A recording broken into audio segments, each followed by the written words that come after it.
I have always been afraid whether there were any doppelgangers that have copied me. I don't know why I have always been afraid of this, and it's just so random and irrational. I try my best to forget about this fear of mine, and for a moment I do forget. Then out of nowhere this fear of mine comes back to haunt me. I mean, there are so many other things that I should be afraid of, but I am most afraid of doppelgangers shape-shifting into looking like me.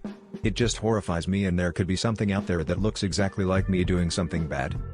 One day I told my irrational fear to some guy at some cafe. He was just a talkative guy and he was talking to many people in that cafe for no apparent reason. Then we got talking after he asked me how my food was.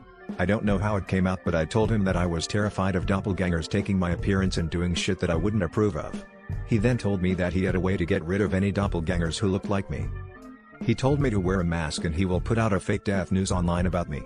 He would also put a reason for my death.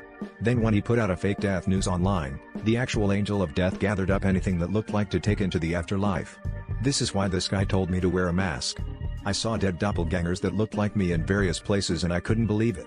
This guy then told me that doppelgangers copy so many people and faking one's own death can get actual death to do a sweep of collecting of anyone that looks exactly like me. I then started doing it myself and I started creating fake death reports online and then wearing a mask to cover my looks. I would find loads of dead doppelgangers on the street that looked exactly like me. Doppelganger wrote in a matter of 2 hours. Then I decided to help someone that I didn't like and get rid of doppelgangers that looked like them.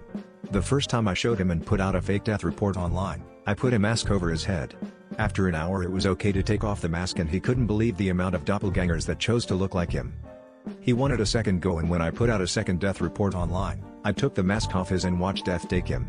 I really didn't like him.